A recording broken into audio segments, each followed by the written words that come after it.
রন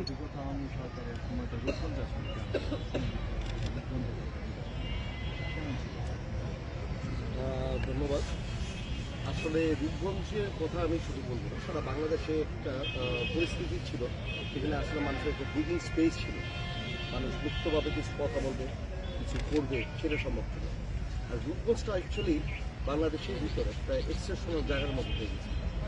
এখানে আপনার রূপগঞ্জের মানুষকে এইভাবে করে আক্রান্ত করে বসেছে, যেটার জন্য মানুষ বাচ্চারা আপনার স্কুলে যাবে সেটা নিয়েও বাবা মারা আতঙ্কে থাকছে যে বাচ্চারা স্কুলে যেতে পারবে নাকি পারবে না। আপনার রূপগঞ্জটা করে ফেলছিল একটা মাদকের জন্য ট্রানজিট পয়েন্ট, যে ট্রানজিটের জন্য আপনি শুধু রূপগঞ্জ নয়, রূপগঞ্জ থেকে আপনি ম্যাক্সিমাম ড্রাগস আপনি ঢাকা শহর বলেন বিভিন্ন অঞ্চলে যাচ্ছে। ইভেন এইটার একটা মাফিয়া একটা গ্রুপ ছিল, যে গ্রুপের সাথে আবার তাদের সাথে বিভিন্ন পিএস তারা জড়িত ছিল। আমাদের গোলাম দস্তগীর গাজী সাহেবের লোকজনের, ইভেন উনি প্লাস ওনার ছেলে এই বিশাল একটা বাহিনী তৈরি করে এই রূপগঞ্জের মানুষকে শোষণ করে দিচ্ছে। এটা বলতে আপনি বলছিলেন রূপগঞ্জের যে পরিস্থিতি তাতে করে মনে হচ্ছে রূপগঞ্জে একটা আমলা সাজানোর জন্য আসলে ঢেলে সাজানোর জন্য এটা আসলে একদিনে সম্ভব না, কারণ কি মানুষের এত অত্যাচারিত হয়ে গেছে, মানুষের এখনো ভীত আছে, তাদের আস্তে আস্তে করে জিনিসটা কাটছে এবং তারা আস্তে আস্তে করে মানুষের কাছে আবার যাওয়ার নর্মাল লাইফে লিড করা শুরু করছে। আপনি যদি বলেন রূপগঞ্জে বিভিন্ন জায়গায় বিভিন্ন মহলে, আমি যদি যাই চনপাড়া একটা এলাকা আছে, যেই এলাকাতে বাংলাদেশের ভিতরে সবচেয়ে একটা ক্রাইম একটা জোন করে দিয়েছে।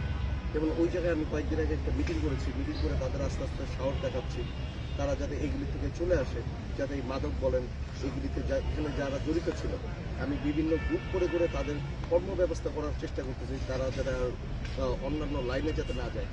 ইভেন রূপগঞ্জে যে শিক্ষা প্রতিষ্ঠানগুলো ছিল, অ্যাকচুয়ালি কোনো শিক্ষা প্রতিষ্ঠানের ম্যাক্সিমাম স্কুলের টিচাররা তারা চলে গেছিলো পলিটিক্যালি, তারা এইভাবে করে ইনভলভ হয়ে গেছিলো, তার কোনো ছাত্রদের কোনো ক্লাসে নিচ্ছিল।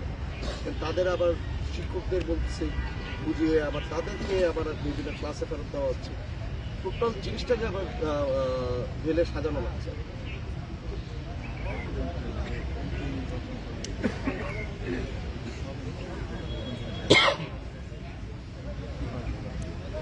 আসলে এমপি নির্বাচন করাটা হলো একটি দলের জন্য আমরা কাজ করি।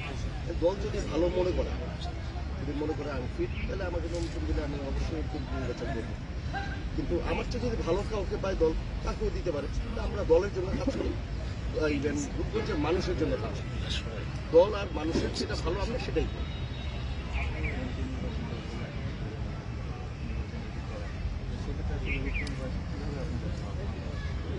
আমি যদি এমপি নির্বাচন করি, আসলে হয়েছে কি মানুষ মর্নিং শোজ দ্য ডে, একটা মানুষ ছোটকাল থেকে কি করে এটা দেখে দেখে কিন্তু মানুষ বুঝে সে মানুষের সাথে কতটুকু চলতে পারে। আমি 17 বছর বয়সে আমি একটা হাই স্কুল করেছি।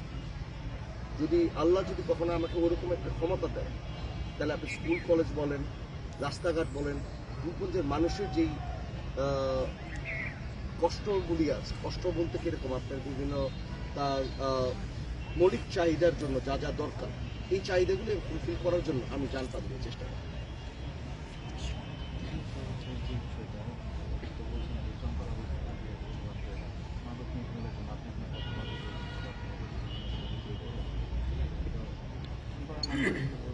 এই যে পদক্ষেপ এটা যেন ক্ষণস্থায়ী না হয়, এটা যেন আসলে দীর্ঘমেয়াদী ফল যেন তারা ভোগ করতে পারে। তো সেই দীর্ঘমেয়াদী ফল যেন তারা ভোগ করতে পারে সেই ব্যাপারে আপনি পরিকল্পনা মাদকটা নিয়ন্ত্রণ।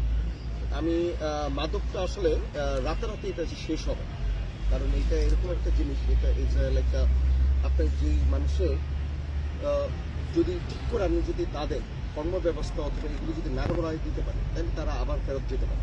যেটা আমি প্রথমেই আপনাকে বলছি যে আমার যারা এগুলির সাথে জড়িত ছিল তাদেরকে নিয়ে বিভিন্ন স্কুল, বিভিন্ন ইন্ডাস্ট্রিতে চাকরি দেওয়ার জন্য, বিভিন্ন জায়গায় যাতে তারা কর্মব্যবস্থা শুধু চাকরি দেয়, যদি কেউ ব্যবসা করতে চায় তাদেরকে ওই ব্যবসার পরিবেশটা করে দেওয়ার জন্য এইগুলিকে আমরা চেষ্টা করছি।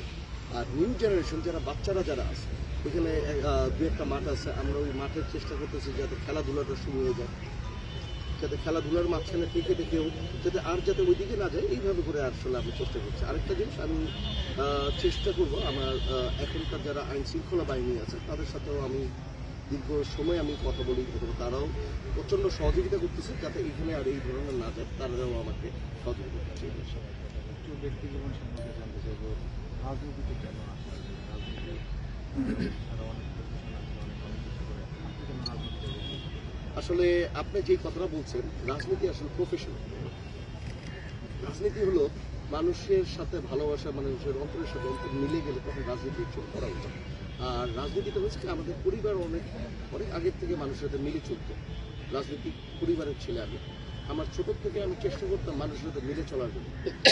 আর আমি বিএনপি করি কেন এটা যদি আপনি বলেন, আমি মেনলি আমি তারেক জিয়াকে যখন দেখতাম, আমাদের দেশ নায়ক তারেক রহমান সাহেবকে দেখতাম, তারেক রহমান সাহেবের কোনো একটা স্পিচ ছিল দেশকে উন্নয়ন করার জন্য, কীভাবে করে উনি চেষ্টা করতেছে এটাকে আমি ফলো করতাম।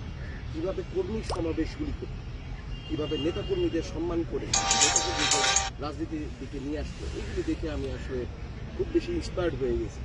ইভেন তখন থেকে আমি ডিসিশন নিয়েছি, আমার পরিবারকে আমি বলছি, সবাই থেকে আমি বলি, তারপর আমি মোটামুটি আপনি বলতে পারেন ফুল টাইম আমি পলিটিক্সের সাথে ইনভলভ হয়ে গেছি। স্পেসিফিক কোনো ঘটনা মনে করে রাজনীতি করতে গিয়ে যেটা অনুপ্রেরণা দেয়, এমন কোনো ঘটনা আছে যেটা মনে হলে তাই টাকা সেই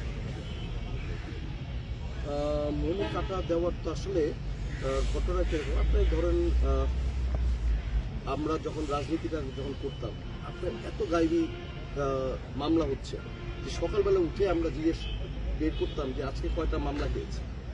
ইভেন আমার মতো ছেলেকে আপনি ছিনতাই মামলার থেকে ছিনতাইয়ের মামলাও দিয়েছেন, দেশদ্রোহীরও মামলা দিয়েছে, যেখানে আমরা কিছুই জানি না। এইভাবে করে আমাদের মামলাতে বলেন, আমাদের নেতাকর্মীকে বলেন, বিভিন্ন সময় বিভিন্ন সমস্যা দেখেছে। আর সবচেয়ে খারাপ লাগতো যখন দেখতাম একটি মানুষ তার পরিবারকে ছাড়া এতদিন মানে ঘর ছাড়া হয়ে সে ঘুরতেছে। ইভেন আমার সাথে একটা ভালো পরিবারের কিছু ছেলে পেলেও যারা কর্মব্যবস্থার মানে ভালো পরিবারের ছেলে, শিক্ষিত ছেলে, কিন্তু পেটের দায়ে তারা, ইভেন মামলার দায়ে তারা রিক্সা পর্যন্ত চালাচ্ছে ঢাকা শহরে। এগুলো দেখে আসলে খুব মর্মাহত হচ্ছে। খারাপ লাগার গল্প শুনলাম, রাজনীতিতে নিশ্চয়ই ভালো লাগার আপনার কাছে শুনবো, আপনার আসলে রাজনৈতিক জীবনে ভালো লাগার যে একটা রাজনীতি আসলে ভালো লাগার কোনটা, আপনি যখন একটা জায়গায় যখন যাওয়া হয়, গিয়ে যখন দেখে আমাদের সাথে অনেক লোকজন আছে এবং তাদেরকে কোনো ব্যবস্থা করে দিতে পারছে, কর্ম ব্যবস্থা বলেন অথবা তাদের কিছু মৌলিক চাহিদা থাকে, যেমন কোনো অনুষ্ঠান হলো, কিছু হলো, এখানে আমরা সবাই মিলে যাচ্ছি, তার সুখে দুঃখে থাকতেছে, এটাই আমাদের আসলে মেনলি, ওইটাই আমাদের সবচেয়ে বেশি ইন্সপায়ার করে। যারা রাজনীতি করে তারা পরিবারকে আসলে কেমন সময় দেন বা পরিবারের কাছে তারা কেমন? আসলে রাজনীতি আমরা যারা করি, আমি বলবো হলো, আমি রাজনীতি একজন ব্যক্তি যতটা স্যাক্রিফাইস করে, তার পরিবার কিন্তু তার চেয়ে বেশি স্যাক্রিফাইস করে। কারণ তার পরিবারকে, যে পলিটিক্সটা করে, তার পরিবারকে কিন্তু সে সময় দিতে পারে। তার বাচ্চা বলেন, ছেলে মেয়ে বলেন, ওদের এমন আছে বার্থডে প্রোগ্রাম বলেন অথবা বিয়ে শাদী বলেন, ওই প্রোগ্রামেও ঠিক করে যাওয়া যায়। আপনি দিনকে দিন আমরা ঘর ছাড়া থাকি, এমন আছে ওয়াইফ কি অবস্থায় আছে, ও কিভাবে করে বাচ্চাদের স্কুলে পাঠাচ্ছে অথবা কি করতেছে, সেটাও আমাদের দেখাশোনা। এর জন্য আমি বলি যে রাজনীতি করতে গেলে পরিবারে যে স্যাক্রিফাইসটা থাকে এটা অকল্পনীয়। ধন্যবাদ।